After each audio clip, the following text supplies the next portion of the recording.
2024 সালের এই দিনে ফেসবুক প্রোফাইল ছবি লাল করে অসংখ্য মানুষ সরকারের চালানো হত্যাযজ্ঞের প্রতিবাদ করেন। বিপরীতে তৎকালীন প্রধানমন্ত্রী শেখ হাসিনার সমর্থকরা সরকার ঘোষিত শোক পালনে প্রোফাইল ছবি কালো করেন। দেশের মানুষকে প্রতিদিন সুরক্ষিত রাখার প্রত্যয় নিয়ে সেফটি কেবল সহ এলো সেফ সিলিং ফ্যান। সেদিন ইন্টারনেট দুনিয়ায় লালের তুলনায় কালো ছিল সামান্য। এতে স্পষ্ট হয় ক্ষমতা ধরে রাখার মতো জনসমর্থন আর নেই আওয়ামী লীগ সরকারের। এরপর সরকারের পতন হয় মাত্র 6 দিনে। আন্দোলন দমাতে ব্যর্থ হয়ে শেখ হাসিনার সরকার নিহতদের স্মরণে 30 জুলাই দেশব্যাপী রাষ্ট্রীয় শোক ঘোষণা করে।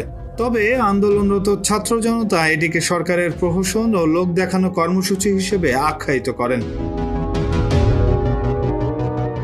এরপর বৈষম্য বিরোধী ছাত্র আন্দোলনের সমন্বয়কদের ডিবি কার্যালয়ে জিম্মি করে বল প্রয়োগের মাধ্যমে আন্দোলন প্রত্যাহারের বিবৃতি পড়ানোর মতো ঘটনাও ঘটে।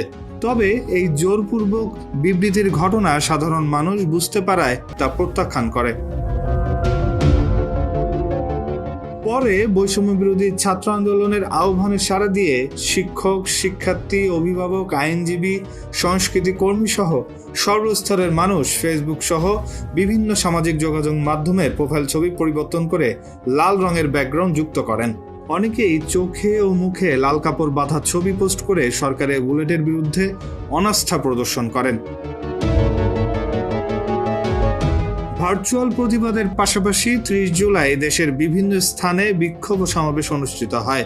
বৈষম্য বিরোধী ছাত্র আন্দোলনের ডাকের অপেক্ষায় না থেকে ছাত্র জনতা যে যার অবস্থান থেকে ফের রাজপথের প্রতিবাদ শুরু করেন।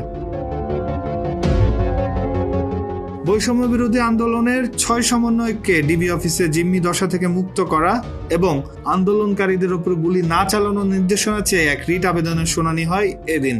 শুনানিতে আদালত বলেন, ডিবি অফিসে নিয়ে কাকে খাওয়ালেন তা আবার টেলিভিশনে দেখালেন, জাতিকে নিয়ে এভাবে মস্কারা করবেন না। সে সময় চলমান সহিংসতা, মানবাধিকার লঙ্ঘন ও গণগ্রেপ্তারের ঘটনায় আন্তর্জাতিক অঙ্গন থেকে নিন্দা উদ্বেগের খবর আসে। জাতিসংঘের মহাসচিব অ্যান্টোনিও গুতেরেস বাংলাদেশে অতিরিক্ত বল প্রয়োগ ও মানবাধিকার লঙ্ঘনের নিন্দা জানিয়ে সব হত্যার স্বচ্ছ ও নিরপেক্ষ তদন্তের আহ্বান পুনর্ব্যক্ত করেন। ডেস্ক রিপোর্ট, সমকাল।